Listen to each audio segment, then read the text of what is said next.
ప్రియా దేవుని బిడ్డలారా, praise the lord. దేవుడు మాట్లాడుతున్నాడు మరొక మాట. ఆకాశ మండలమా చెవియొగ్గుము, నేను మాట్లాడుదును. భూమండలమా నా నోటి మాట వినుము. ఆయన ఆకాశ మండలముతో మాట్లాడుచున్నాడు, భూమండలముతో మాట్లాడుచున్నాడు. ఆయన నా నోటి మాట వినంటున్నాడు. ఎందుకంటే ప్రజలకు చెప్పితే వింటలేరు. అయితే దేవుడు ఏం చేస్తున్నాడు? భూమండలముతోను ఆకాశ మండలములతో మాట్లాడుతున్నాడు. ఎందుకంటే ఆయన సృజించిన సృష్టి, ఆ సృష్టి ఆయనకు లోబడుతుంది, వింటుంది. ఈనాడు చూడండి, ఉదయాన్నే 4 గంటలు కాకమునిపే పక్షులు కేరింతలు పెడతాయి. ఆకాశ పక్షులు, జంతువులు ఉదయాన్నే 4 గంటలకు కుక్కలు అరుస్తాయి, 3 గంటలకి కోడి కూడా కూత కూస్తూ ఉంటుంది. అంటే వాటిని సృజించిన సృష్టికర్తకు అవి స్తుతిస్తూ ఉంటాయి. ఒక విషయం అండి, ఒక పక్షిరాజు కూడా తన సూర్యుడిని చూస్తూ ఉంటుందట. ఏ జంతువైనా ఏ మనిషి అయినా సూర్యుడిని నేరుగా చూడలేరంట. పక్షిరాజు కన్నుల్లో తనకి 2 పొరలు ఉంటాయంట. కనుక అది నేరుగా సూర్యుడిని చూడగలదంట. అది సురుకైన చూపు దానికి. అలాగే దాని చెవులు కూడా వినికిడి శక్తి ఎక్కువ. అది పసిగడుతుంది, ఎంత దూరం వెళ్ళినా అది పసిగడుతుంది. అట్లాగే పక్షిరాజుకు మనన్ను దేవుణ్ణి పోల్చుకున్నాడు.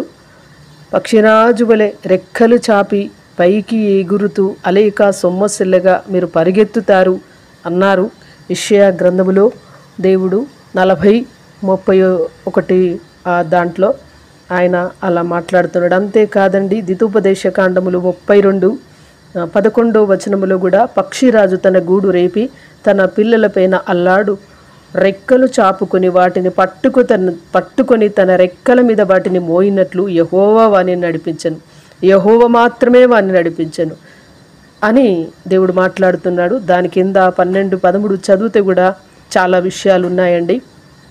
అలాగున్న మనని ఐగుప్తు నుంచి, ఈ లోకము నుంచి మనని తన రెక్కల మీద మోసి తీసుకొని వచ్చాడు. ఐగుప్తు నుంచి ఇశ్రాయేలుని విడిపించినట్లు అలాగున్న మనను కూడా నరక కూపములోను, ఒక అంధత్వములోను, ఒక ఏమీ తెలియనటువంటి పరిస్థితుల్లోనూ మనం ఉన్నప్పుడు మనల్ని పిలిచాడండి. ఈ లోక దేవత ముసుగులో ఉన్నప్పుడు మనకేమీ తెలియదు, నాకైతే ఏమీ తెలియదు. ఒక పిచ్చితనము, ఒక అంధత్వము, ఒక ఏమీ తెలియనటువంటి తనం. అసలు మనుషులకు భయపడేదాన్ని, ఎక్కువగా మరి తెలివి లేదు, ఈలోక జ్ఞానం కూడా లేదు. అటువంటి పరిస్థితుల్లో దేవుడు నాతో మాట్లాడారు. నేను విగ్రహారాధికురాలనే, ఈ లోకమే తెలియదు, సరిగ్గా అర్థం కాదు. ఆ వెనుకబడిన తరగతి కుటుంబాలు, ఆర్థిక పరిస్థితులు, మరి ఎన్నో పరిస్థితులు, అట్లాంటి సమయంలో ఈ యొక్క ఆత్మ జీవితంలో అందురాలని ప్రభు అలాగున రెక్కలు చాపి తను మోసుకొని నన్ను ఐగుప్తు నుంచి బయటపడేశాడండి. పడేసి తాను రాజ్యములో నాకు ఎన్నో విషయాలు నేర్పిస్తూ, ఆ రాజ్యములో, ఆ మార్గములో నేనే మార్గము, నేనే సత్యము, నేనే జీవం అన్నాడు. ఆయన మార్గములో నడుస్తున్న నన్ను ముళ్ళదారులు, ముళ్ళ తుప్పలు, అనేక అరణ్య వేదనలు, రోదనలు మధ్యలో ప్రాణం పోకుండా కాపాడుతూ, అనారోగ్యానికి గురి కాకుండా ఎన్ని శోధనలు వచ్చినప్పటికీ తప్పించుకుంటూ ఇంతవరకు తీసుకొచ్చి ఈరోజు నా ద్వారా ఒక యూట్యూబుల్లో చిన్న మెసేజ్లు పెట్టడానికి తను కృపణిస్తున్నాడు. 30 సంవత్సరాలండి ఆయనలో నేర్చుకున్న విషయాలు. అంతేకాదు శ్రమలో 25 సంవత్సరాలండి. కానీ ఇప్పుడు నాకు ఏమీ లేదు, అన్నీ పోయినాయి. చివరిగా మిగిలింది దేవుడు మాత్రమే. అంటే నా యజమానుడు, నా సృష్టికర్త, నన్ను ఐగుప్తు నుంచి విడిపించినవాడు, ఈ లోక అరణ్యము నుంచి నన్ను విడిపించినవాడు ఆయన ఒక్కడేనండి. నిజంగా ఆయన నన్ను బయటికి తీసుకొచ్చాడు. ద్వితోపదేశ కాండము 32:11 వచనం చదువుతుంటే 12, 13 మరి ఈలాగున చదువుతుంటే నాకు ఆశ్చర్యం అనిపిస్తుందండి. నిజంగా భూమి యొక్క ఉన్నత స్థలముల మీద వాన్ని ఎక్కించను, పొలముల పంట వానికి తినిపించను, కొండ బండ నుండి తేనెను, చెకుముకి రాతి బండ నుండి నూనెను అతనికి జుర్రించను.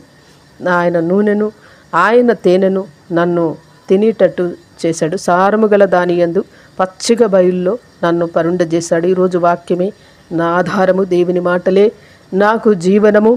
మనుషులను చూశానండి, ఎంతోమంది మనుషుల తత్వాలు, వాళ్ళ స్వభావాలు చూశానండి. వాళ్ళతో ఎవరితో స్నేహం చేసినా కానీ వారి స్వభావాలు ఎప్పటికీ యథార్థత లేదు, ఎప్పుడు కూడా నిజమైన ప్రేమ లేదు. అందరూ నటిస్తారండి, జీవించరండి, కానీ జీవించేది దేవుడు ఒక్కడేనండి. అందుకే కొరింథీ పత్రికలో పౌలు గారు రాస్తారండి, ఈ లోకపు నటన గతించును అని. కొరింథీయులకు రాసిన పత్రికలో మరి అక్కడ ఒక మాట ఉంటుంది, ఈ లోకపు నటన గతించును అని ఆయన పత్రికలో, కొరింథీ పత్రికలో రాస్తూ ఉంటాడు ఆయన. ఆ వాక్యము ఒకటి చదువుకుందామండి. ఈ లోకము అనుభవించు వారు అమితముగా అనుభవింపున్నట్లును ఉండవలను, ఎలయనగా ఈ లోకపు నటన గతించుచున్నది, మీరు చింతలేని వారై ఉండవలనని కోరుచున్నాను. ఈ లోకపు నటనండి, ఈ లోకపు నటన గతిస్తుంది కనుక అమితముగా అనుభవించువారై ఉండునట్లు ఉండవలని అంటున్నాడు. అనుభవిస్తారండి చాలా. ఇక నాకున్నది, నేను చాలా మంచివాడిని, ఇవన్నీ అనుభవించడానికి ఇతరులకు లేని నాకు ఇచ్చాడని వాళ్ళు గర్వపడతారు, అహంభావపడతారు. నేను ఎంతో తెలివి కలిగిన వాడిని, నేనెంతో జ్ఞానవంతుణ్ణి, నేనెంతో పొదుపు కలిగిన వాడిని, అందుకే నాకు ఇంత ఆస్తి వచ్చిందని వాళ్ళకున్న దాన్ని బట్టి లేక వాళ్ళ ఆ సమస్తాన్ని బట్టి వాళ్ళు అతిశయపడతారు. కానీ మేమైతే మా దేవుణ్ణి బట్టి అతిశయపడుతున్నామండి. ఎందుకంటే ఈ లోక విషయమైన వాటిని గురించి చింతించకని చదివిస్తున్నాడు దేవుడు. ఈ లోకపు నటన గతించునని మరి పౌలు గారి ద్వారా దేవుడు మాట్లాడారండి. అందుకే ఏడ్చువారు ఏడవనట్లును, సంతోషపడువారు సంతోషపడినట్లును, కొనువారు తాము కొనినది తమది కానట్లును అని రాయబడి ఉంది. అంతేకాదు ఇంకా ఏమని రాయబడిందంటే 29 వచనములో 7వ అధ్యాయములో, సోదరులారా నేను చెప్పినది ఏమనగా కాలము సంకుచితమైనది, కొంచెమే కాలము మీది, మీ జీవించు కాలము కొంచెమే, ఎప్పుడు పోతారో మీకు తెలియదు. కనుక ఇక మీదట ఏదున్నా లేనట్టే ఉన్నట్లు ఉండాలి, కానీ ఉన్నదని అతిశయపడొద్దు. ఎందుకంటే ఒకరోజు నువ్వు చనిపోతే ఏమీ రాదు నీ ఎమ్మటి.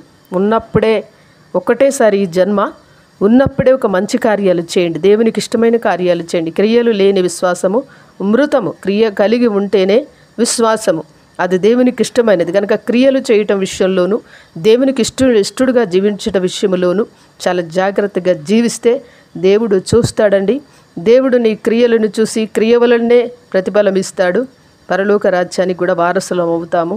ఇక్కడ ఎంత చేసినా, ఎంత అతిశయించినా, ఎంత సంపాదించినా, ఎంతగా గర్వపడినా, అహంకారపడినా, లేక నిన్ను నువ్వే చూసుకొని మురిచిపోయినా అది వ్యర్థమేనండి. ఇలాంటి వారిని మేము చాలామందిని చూసాము. కనుక ప్రభు విషయమై ఏమన్నా చెయ్యాలని మనము ఆ చింత కలిగి ఉండాలండి. నన్ను పుట్టించిన దేవుడికి, నన్ను ఐగుప్తు నుంచి విడిపించిన దేవునికి, లోకము నుంచి వేరు చేసిన దేవునికి, లోక పాపము నుంచి విడిపించిన దేవునికి, ఆయన స్వరక్తం ఇచ్చి కొనుక్కున్న దేవునికి, ఆయన రక్తములో నన్ను కడుక్కున్న దేవునికి నేనేమన్నా చెయ్యాలని దేవునికి నమ్మకస్తులుగా ఆయన్నే పట్టుకొని పక్షిరాజు పైకి ఎగిరినట్టు ఎగురుతూ, ఆ పక్షిరాజు ఆ నీతి సూర్యుణ్ణి చూస్తూ చనిపోతుందంట. చివరికి అది మరణము దానికి తెలుసంట. దానికి మరణించే ముందు సూర్యున్నే చూస్తూ చనిపోతుందంట. అది 100 సంవత్సరాలు కూడా జీవించగలదంట. అలాగే మన నీతి సూర్యుడైన యెహోవాని, యేసుని చూస్తూ మనము ఆయన పరిగెత్తాలి. విశ్వాసమునకు కర్త, దాన్ని కొనసాగించి యేసు వైపు చూచుచు పరుగు పందెమును తుదముట్టించాలండి. కనుక దేవుడు ఈ విషయాలన్నీ మాట్లాడుతూ బలపరుస్తూ వస్తున్నాడు. ఆయన మాటను బట్టి ఆయనకి మహిమ కలుగునుగాక. వింటున్న మీకు దేవుని కృప, మహిమైశ్వర్యములు మిమ్మల్ని దీవించునుగాక అని ప్రార్థిస్తూ మన దేశమును, మన రాష్ట్రాలను, మన ముఖ్యమంత్రులను దేవుడు ఆశీర్వదించునుగాక. మన దేశము చుట్టూ అగ్ని కంచె వేయునుగాక. Amen, amen. థ్యాంక్ యూ ప్రజలారా.